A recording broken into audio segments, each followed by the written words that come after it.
Dengan otomatis kan itu kita sebagai warga negara malahan memberikan peluang kepada aparat ataupun petugas sipil untuk melakukan korupsi tersebut, ya kan? Dan semua kuncinya adalah KTP sakti kita, ya. Bayar pajak pakai nomor NIK aja nantinya kan, BWP udah jelas di situ kan. Kan ke bank kita harus naruh NIK, ya kan? Pinjol NIK, wah itu yang rame-rame itu kan pasti pinjol NIK, ya kan? Terus udah gitu pergi ke gedung mana NIK lagi. Lamar kerja, NIK. Ke rumah sakit, NIK. Betul.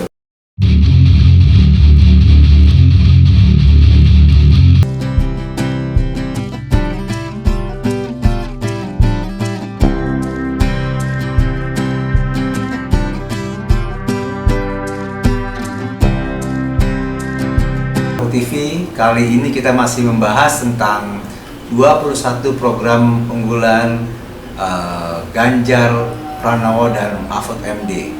Kali ini kita akan ambil topik tentang program rumah kita. Beli rumah mudah, semudah DP motor. Nah, ini topik yang cukup menarik ya, karena memang kayaknya kok mudah banget seperti DP motor, orang bawa ratusan ribu atau apa bisa langsung DP motor, bawa pulang motor. Apakah memiliki rumah saat ini bisa seperti program Mas Ganjar ini bisa semudah itu? Oke, malam ini kita kedatangan tamu, 2 orang tamu spesial. Pertama ada Bli Igat, dari Ketua Umum Jangkar Baja. Halo Bli, apa kabar? Sehat. Yang kedua adalah Mbak Sari Kuswoyo, Caleg DPR RI Dapil Jatim 9. Apa kabar Mbak? Baik, sehat-sehat ya. Ayo. Baru balik dari Dapil mungkin Mbak ya? Iya. Capek dong pastinya ya? Segera aja. Oh, segera aja. Salam kenal ya Mbak Sari. Salam kenal, Ija. Terima kasih sudah mau hadir di sini. Nah, saya langsung aja deh. Mungkin saya perlu beligat dulu nih ya. Beligat nih, beli rumah semudah DP motor gitu. Ini gimana sih Pak? Apakah memang bisa semudah itu Beligat? Oke. Semua harus berangkat dari goodwill ya. Oke. Harus ada kemauan kuat untuk mewujudkan sebuah visi gitu ya. Nah, sebelum membahas itu, mungkin kita flashback dulu sebagai bahan prolog ya, pengantar bahwa indikator keberhasilan pemerintah dalam program kesejahteraan masyarakat itu harus mampu mewujudkan atau memenuhi kebutuhan dasar masyarakat gitu loh. Pertama tentu pangan ya. Pangan yang terjangkau, yang murah, yang kemudian distribusinya terjaga gitu. Terus kemudian kebutuhan papan, pendidikan, kesehatan, sandang gitu ya. Kesehatan maupun pendidikan. Lalu yang keempat adalah kebutuhan papan. Nah ini kan kebutuhan mendasar yang harus dimiliki oleh warga negara. Nah dari catatan Kementerian PU itu terjadi backlog atau ketersediaan rumah dengan kebutuhan itu terjadi di angka 12 juta. Itu belum termasuk misalnya setiap tahun ada rumah tangga baru di angka 600-800 orang gitu loh. Jadi ini tentu akan semakin menambah kebutuhan orang untuk memiliki rumah gitu. Nah kalau bicara kemampuan ekonomi, negara tentu tidak terlalu berpikir keras tentang bagaimana orang kaya memiliki rumah. Yang harus dipikirkan adalah masyarakat dengan berpenghasilan rendah. Gitu. Kan di kota-kota tertentu kan ada namanya UMR gitu ya, standar upah minimum. Nah ini harus menjadi titik acuan kenapa negara harus hadir untuk memberikan layanan perumahan yang layak huni dan sehat tentunya. Karena rumah ini adalah tempat melahirkan generasi-generasi unggul. Bagaimana mungkin kita melahirkan generasi unggul gitu ya, kalau orang atau masyarakat tinggal di tempat yang kumuh. betul. Tidak sehat. Ya. Gitu. Ya. Nah, berangkat dari sana kemudian pemerintah ini mau tidak mau harus serius mengurus hal-hal terkait dengan kebutuhan rakyat. Nah, kalau pasangan Mas Ganjar Pak Mahfud ini saya pikir sangat berkomitmen untuk mewujudkan mimpi itu. Jadi tadi kan miliki rumah semudah miliki motor, gitu, ya kan? Nah, kalau kita bicara prioritas, skala prioritas, harusnya keluarga itu yang utama tuh memiliki rumah dulu sebelum motor kan gitu.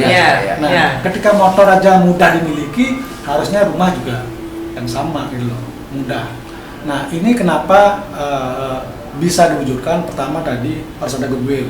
Kedua, praktek atau pengalaman yang sudah dilakukan atau dikerjakan oleh Mas Ganjar waktu jadi Gubernur Jawa Tengah itu udah terbukti, gitu. Ya kan? Betul. Dengan program namanya beli tanah dapat rumah. Ya.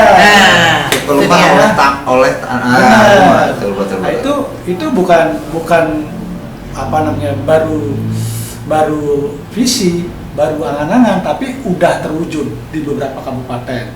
Jadi masyarakat yang memenuhi syarat untuk disubsidi itu ketika mengikuti program tadi itu cukup hanya mengangsur tanah. Nah, ketersediaan tanah ini kan disiapkan oleh pemerintah juga gitu loh. Dan itu bekerja sama dengan para stakeholder ya yang berkecimpung dalam dunia properti gitu. Nah, masyarakat mengangsur tanah, lalu kemudian bangunannya itu dibangun oleh pemerintah.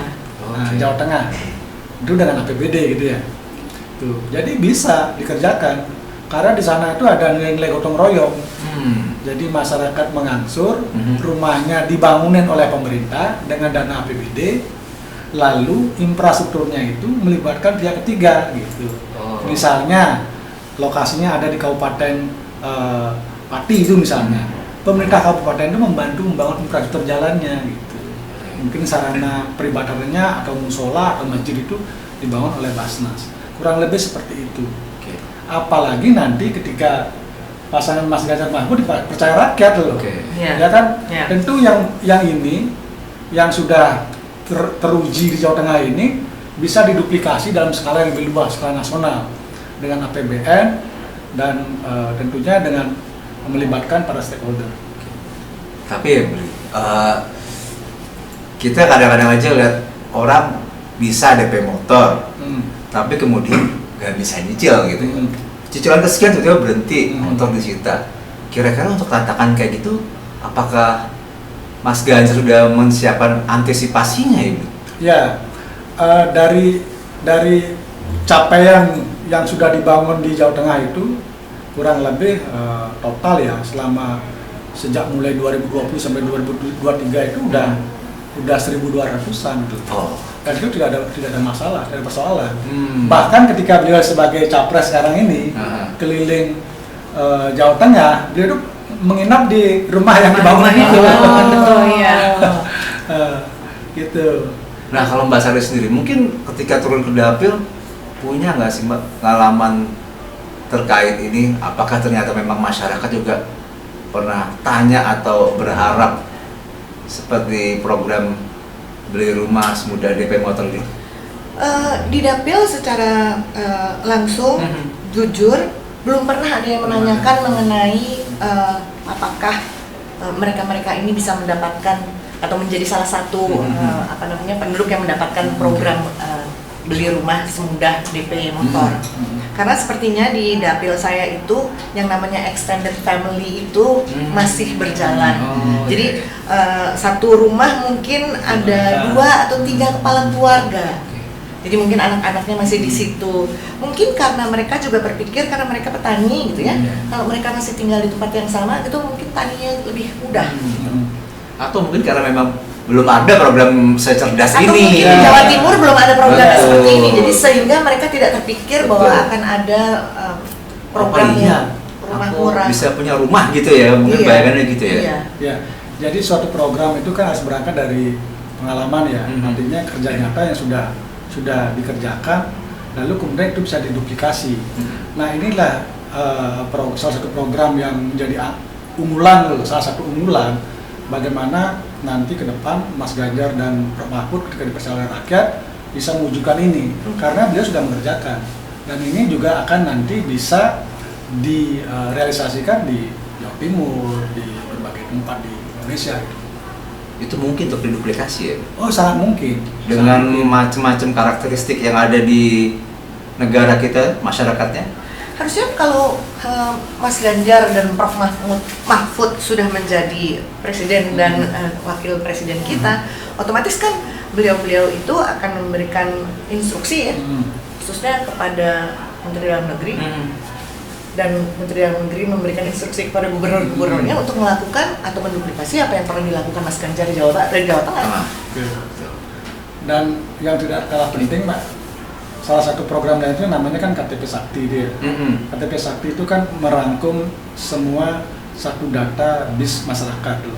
Artinya ketika masyarakat dengan identitas tempat tinggal, pekerjaannya itu kan terlihat bahwa orang itu layak disubsidi apa gitu loh. Apakah dia belum punya rumah, ya berarti dia layak melakukan program subsidi rumah dengan model pembangunan seperti tadi. Apakah kemudian dia sebagai petani layak mendapatkan subsidi pupuk? Ya itulah gunanya KTP Sakti, berbasis satu data gitu. Jadi semua bisa terintegrasi ya, satu pintu lah ya. Tapi ini satu kartu gitu. Iya.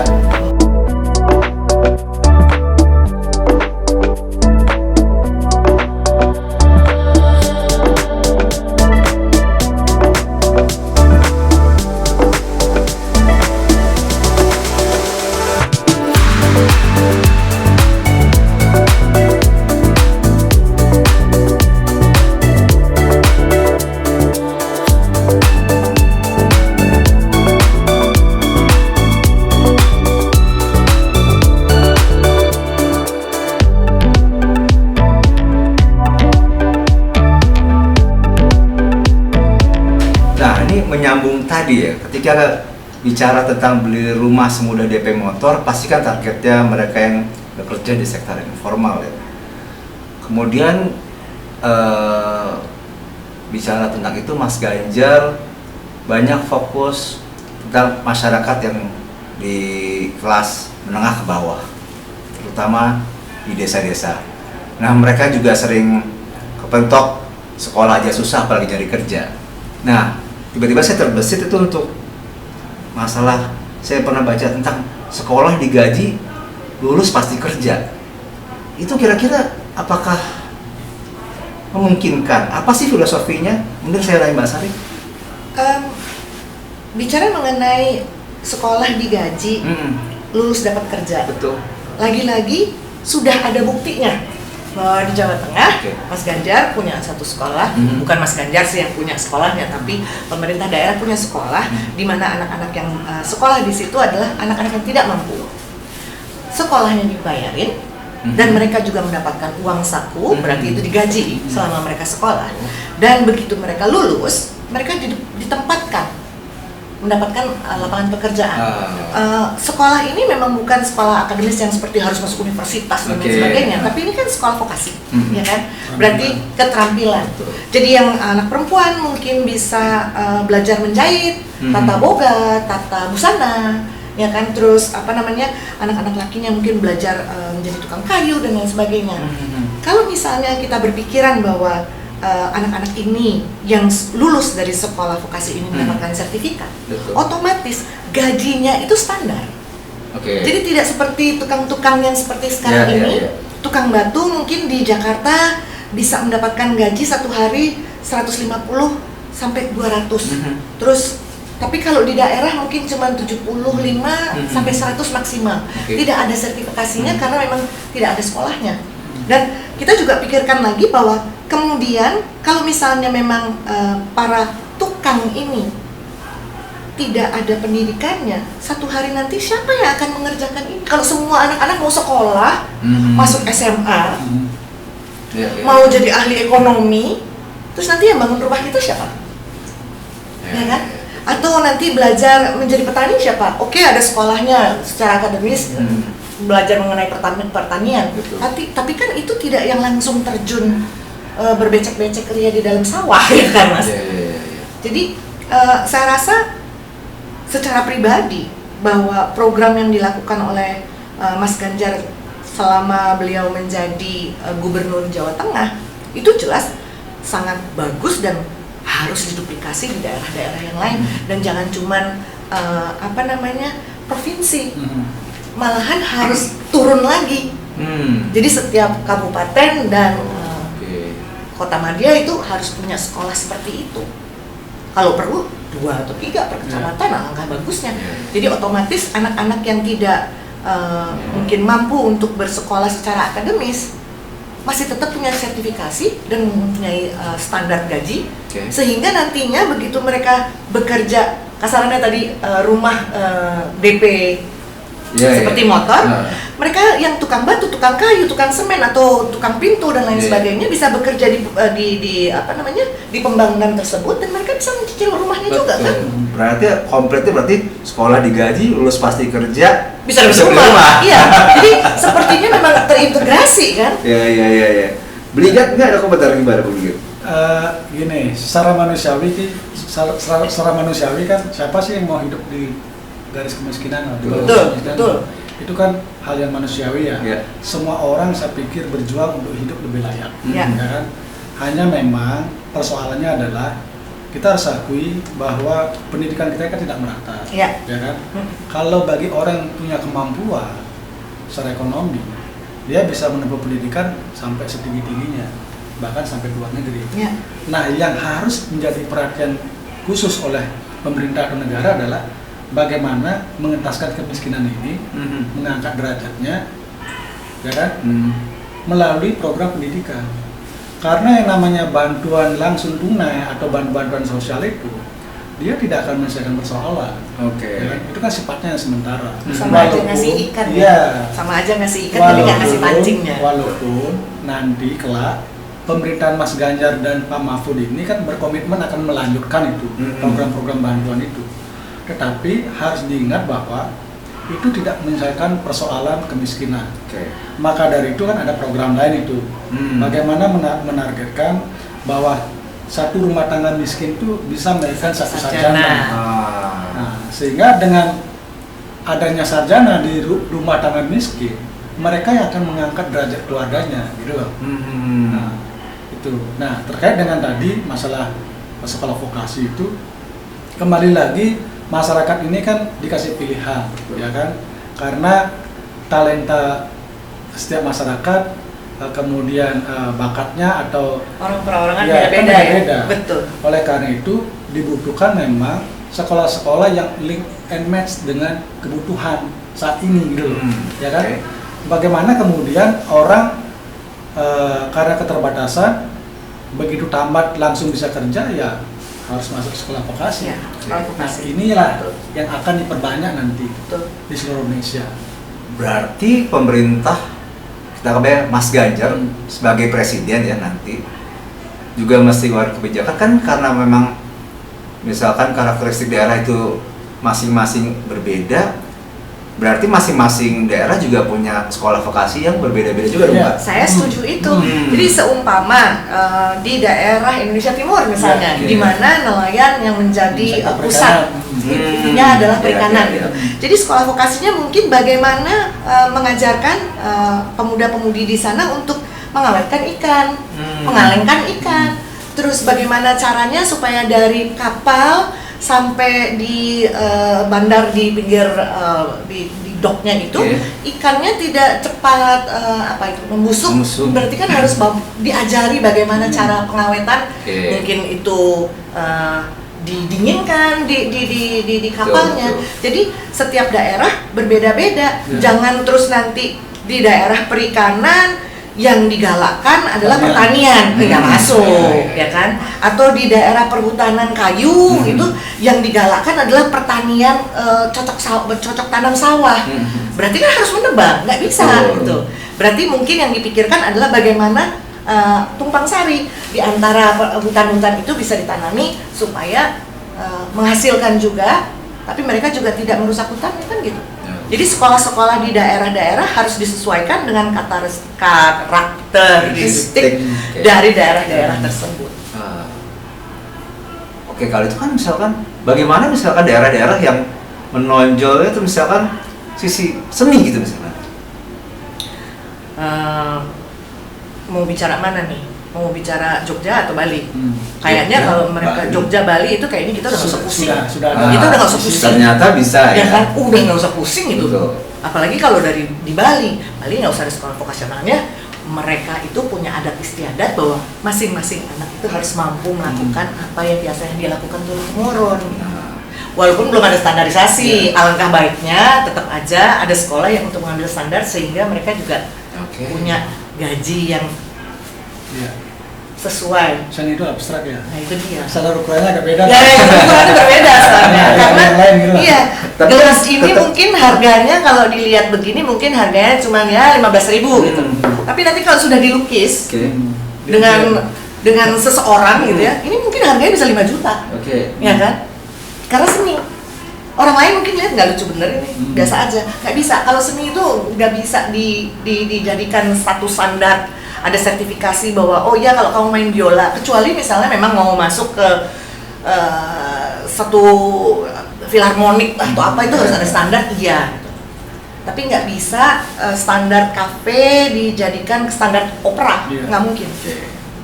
Berarti kan tetap tidak menutup kemungkinan bahwa tetap bisa sekolah-sekolah vokasi yang arahnya ke seni itu kemudian cocok dengan program sekolah digaji lulus pasti kerja ya? Bisa, yakin? Ya. Apalagi terkait dengan digitalisasi. Sekarang kan eranya digitalisasi. Betul. Jadi terkait dengan digitalisasi, ini kan salah satu program unggulan juga gitu. Betul. Apa yang disebut dengan bagaimana menjadikannya HP ini benar-benar sakti gitu loh. Betul. Kan gitu kan? Iya. Kalau tadi misalnya ada KTP Sakti, ada lagi program namanya HP Sakti. Menarik ini. Nah, ini tidak lepas dari perkembangan distribusi teknologi, ya kan? Yang kalau kita runut dari sejarah awalnya ini kan sebuah revolusi yang diawali dengan lahirnya HP gitu ya, seluler. Oh, di awal-awal kan masih terbatas orang punya, ya kan? Karena saking mahalnya kan, di tahun-tahun 90-an lah masih mahal dan terbatas orang memiliki HP.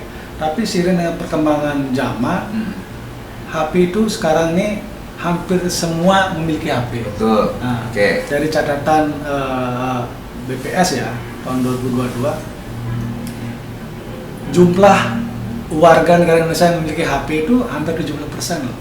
Oh iya? Anak SD aja punya HP. Pokoknya di atas 5 tahun lah usianya. Itu udah hampir 70%. Nah, bagaimana melihat ini? Nah, pertama ini adalah potensi kekuatan pasar, pasar digital gitu ya. Jangan sampai kemudian teknologi ini kita hanya jadi konsumen. Nah, Mas Ganjar, Pak Mahfud berkomitmen bagaimana menjadikan perkembangan digital ini menjadi kekuatan ekonomi baru gitu loh. Utama anak muda milenial Gen Z lah. Itu nanti berkomitmen bahwa alokasi anggaran PBN akan porsinya mungkin banyak di sektor itu. Itu satu.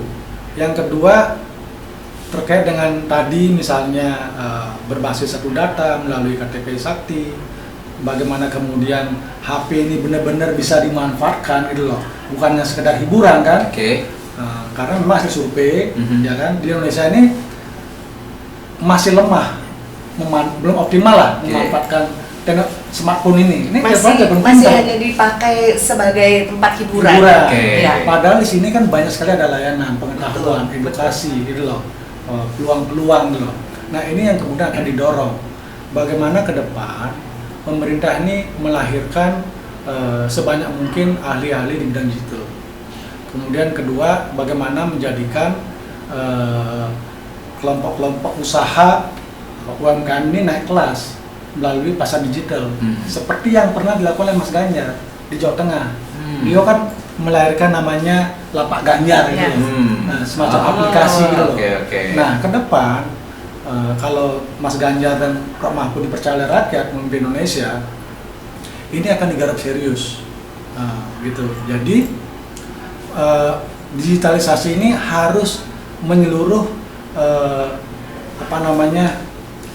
bisa menambah devisa tentunya, tapi harus didukung oleh infrastruktur yang baik gitu loh, ya kan? Jangan sampai kita misalnya teknologi satelit, kita sudah melepas satelit yang begitu mahal, ya kan, di atmosfer, tapi transmisinya di bawah dikorupsi gitu loh. Nah, ya kan? ini kalau ngomongin korupsi kita harus break dulu supaya nggak terlalu mumet karena korupsi itu bahaya sekali kan? Oke, benar. Nah itu dia Mbak. Kemudian akhirnya saya jadi kepikiran. Kalau misalkan si HP sakti itu, oke lah kalau misalkan untuk memudahkan segala sesuatunya, orang bisa ini dengan mudah, bisa digini dengan mudah, bisa segala macam dengan mudah. Terus kira-kira bisa nggak sih dipakai atau bisa nggak itu dia kemudian mengikis namanya tadi ya korupsi, kolusi segala macam itu? Karena kan selama ini ketika kita ngurus sesuatu pakai KTP lah, apalah, itu kan selalu lah ya, itu udah jadi rahasia umum lah. Ada uangnya, ada ini segala macam. Kira-kira itu pungli. Pungli.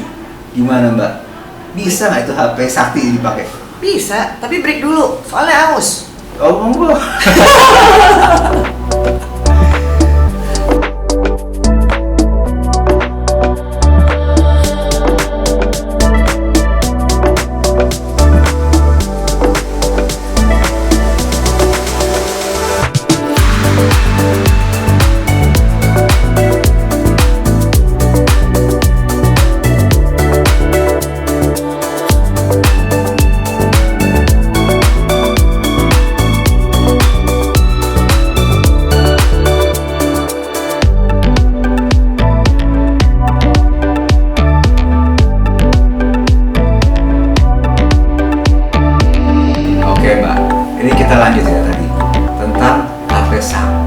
Manfaatnya, mungkin ada manfaatnya untuk mengikis budaya korupsi ini.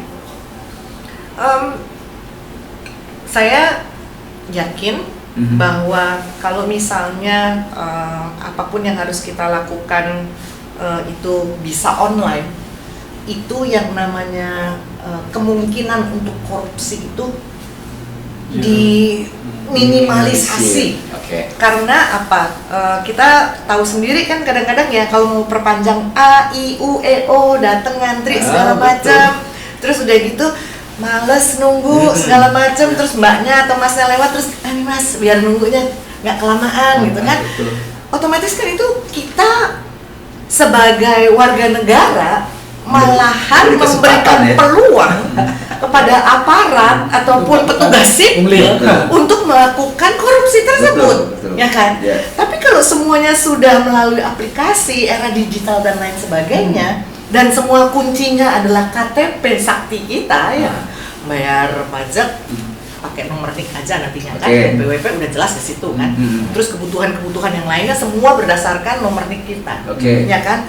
Mau ngurus apapun bisa dilakukan secara online. Dan uang yang beredar itu tidak lagi uang kertas, tetapi secara transfer aja langsung menuju bank-bank pemerintah. Berarti kan keuangannya tidak mungkin ditilep, bahasa anak muda zaman sekarang, padahal tahun 80-an ya. Tidak mungkin diambil oleh petugas. Saya kolonial. Jadi kan nggak mungkin lagi untuk petugas sipil maupun aparat apapun untuk mengambil atau memperkita warga negara, memberikan kemudahan-kemudahan buat mereka untuk melakukan korupsi. Karena sebenarnya kan kayak telur sama ayam, ya kan? Betul. Telur sama ayam, mau bayar pajak nih, datanglah ke kantor pajak, Pak. Jadi gini Pak, nih saya harus bayar pajak 25 miliar. Coba dilihat Pak. Oke, betul gini Bu. Oke, ini bisa 5 miliar aja. Tapi nanti ini gina. Oh iya Pak. Terjadi kan? Betul. Tapi kalau semuanya sudah di-input secara digital, apa yang mau diiniin? Karena mau dirubah dari mana gitu. Betul. Ya kan? Dan itu bisa terjadi di segala sektor ya kan? Tapi itu kan berarti harus sistem canggih dong Mbak ya? kan sudah dimulai walaupun kecil-kecil. Nggak ada sesuatu dimulai dengan sesuatu yang gede. Semuanya kan kecil-kecil ya.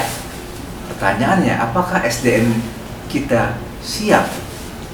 Tentunya kita bukan bicara tentang warga negaranya ya, tapi birokrasinya ya. Gimana, Belikat? Pertama kita harus berpikir bahwa teknologi atau kemajuan teknologi ini harus mempermudah. Mempermudah aktivitas orang, baik mendapatkan layanan pemerintah, bertransaksi secara ekonomi maupun kebutuhan-kebutuhan lainnya. Itu secara prinsip dulu. Nah, sekarang ini kan eranya digitalisasi. Memang yang paling cepat beradaptasi adalah generasi sekarang, milenial, Gen Z, ya kan? Dan generasi seperti kita ini masih beruntung masih bisa beradaptasi. Tapi suka tidak suka, layanan bersifat digital ini harus dilakukan. Ya tentu dengan pembenahan gitu ya. Yang tadi misalnya dikhawatirkan apakah teknologi nanti bisa menjawab layanan cepat, birokrasi yang pendek dengan aparatur yang sekarang. Betul. Dan ini harus dikerjakan bersama-sama. Satu pihak meningkatkan kualitas SDM, aparatur utama sebagai pelaksana regulasi. Yang kedua, sistemnya. Karena sebuah sistem ini kan negara juga harus melindungi. Betul. Ya kan, namanya perlindungan data pribadi segala macam itu kan harus dilindungi, nggak boleh juga nanti bisa bocor kemana-mana gitu. Betul. Dan ini harus dikerjakan bersama-sama. Tapi secara prinsip itu tadi bahwa kehadiran digitalisasi melalui HP sakti itu harus menjawab kebutuhan bahwa pertemuan kontak orang secara langsung antara pemerintah, layanan pemerintah untuk mendapatkan layanan pemerintah dengan masyarakat itu bisa dikurangi. Nah, ketika kontak fisik itu bisa dikurangi, sehingga potensi terjadinya korupsi, misalnya kong kali korupsi, pungli dan seterusnya itu sangat bisa dicegah. Padahal kan kita juga ngalami lah sekarang bahasanya pakai KTP elektronik juga tetap aja masih minta fotokopinya gitu. Susah dapat. Dan satu hal lagi, gitu buat banyak sekali kalau misalnya kita pergi ke gedung-gedung besar gitu ya, kita tahu benar bahwa NIK kita itu sebenarnya sangat rahasia. Betul. Apalagi nantinya di kemudian hari dengan adanya KTP Sakti, NIK ini akan menjadi Social Security Number, ya kan begitu. Sementara setiap kali kita pergi kemana-mana dimintain KTP, ya kan? Terus untuk ditukar buat masuk ke dalam sebuah gedung. Betul. Bayangkan apabila di salah satu gedung itu atau di beberapa gedung itu ada sindikat yang mencatat semua nomor NIK. Bayangkan.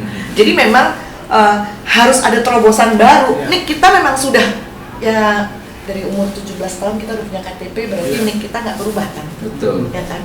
Berarti mungkin harus ada terobosan baru bahwa NIK kita yang dulu itu harus ada tambahan beberapa digit lagi, sehingga tidak sama seperti yang kemarin-kemarin, supaya ada perubahan, tidak tercopy dengan orang-orang yang sudah mengambil. Bayangkan ke bank kita harus naruh NIK, ya kan?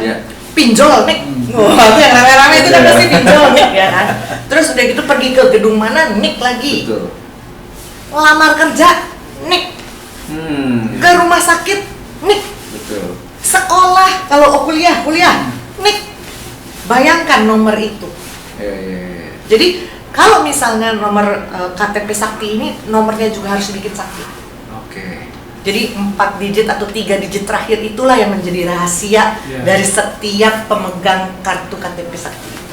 Tentu itu sudah dipikirkan oleh tim ya, terutama tim IT yang merancang namanya KTP Sakti ini, agar seperti tadi bahwa ketika pemerintah juga memberikan layanan kemudahan berbasis teknologi, di lain pihak pemerintah juga harus menjaga, ya kan, kerahasiaan data masyarakat gitu. Itu perlu instrumen tambahan nggak sih? Instrumen hukum kah atau apa? Oh pasti. Makanya kan undang-undang perlindungan data pribadi itu kan harus segera dituntaskan ya. Sebentar, kenapa serius senyum nih? Ya, saya jadi ingat ya kan sebagai caleg, apalagi udah 2 kali ya. itu kan pada saat kita pergi ke dapil gitu kan, dulu kan kita selalu ditegaskan gitu, ayo para pemilih kita kumpulkan data-datanya, nicknya diminta. Jadi bayangkan di setiap dapil berapa ribu nick yang saya punya. Itu memang ditransaksikan itu. Nah, kan kesian ya sebenarnya. Dan saya tidak punya pemikiran sebagai mafia atau sebagai orang jahat gitu. Itu kalau misalnya saya berpikir bahwa udahlah ya, ngapain jadi caleg nih, gue jualan nick aja gitu kan, bisa itu. Betul. Oke deh. Sekarang saya minta closing statement. Mungkin dari Mbak Sari dulu deh. Mungkin apa? Tentang sekolah digaji lulus pasti kerja. Saya percaya bahwa bangsa kita, khususnya para pemuda dan pemudi, semua punya cita-cita untuk punya pendidikan yang mumpuni sehingga nanti setelah lulus itu bisa mendapatkan pekerjaan yang layak. Nah, dengan adanya program sekolah digaji, lulus dapat kerja, itu menjadi satu pegangan kuat buat para pemuda dan pemudi yang memang sudah masuk eranya untuk masuk sekolah dan kemudian berpikir untuk masa depan, bahwa programnya Pak Ganjar dan Prof. Mahfud, khususnya yang sekolah digaji, lulus dapat kerja, itu harus jalan. Dan bagaimana itu harus jalan? Beliau harus menjadi presiden dan wakil presiden kita. Oke, kalau Boygat saya minta tentang KTP Sakti, HP Sakti tadi. Sakti dan itu rumah ya.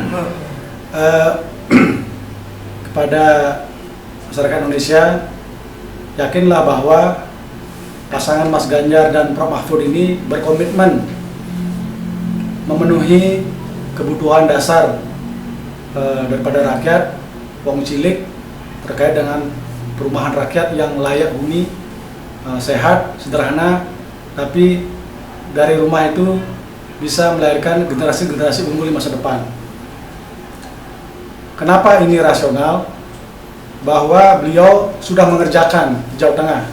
Tinggal bagaimana kemudian ketika dipercaya memimpin Indonesia, mengelola APBN dengan melibatkan APBN karena memberantas korupsi, tentu pengalokasian dana untuk kebutuhan perumahan rakyat itu menjadi penting. Kemudian terkait dengan KTP Sakti, HP Sakti. Kita hidup di dalam era digital, bahwa aktivitas kita ini tak lepas dari kegiatan dunia digital. Oleh karena itu, potensi besar pengguna HP warga negara Indonesia ini harus dimaksimalkan sebesar mungkin untuk kepentingan pertama tentu ekonomi digital.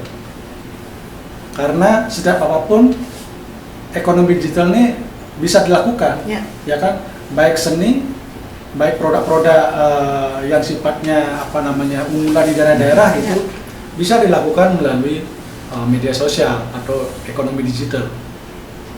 Kemudian lewat HP Sakti ini juga akan disediakan layanan berbagai aplikasi yang tentu memudahkan masyarakat untuk mengakses seluruh layanan kebutuhan masyarakat.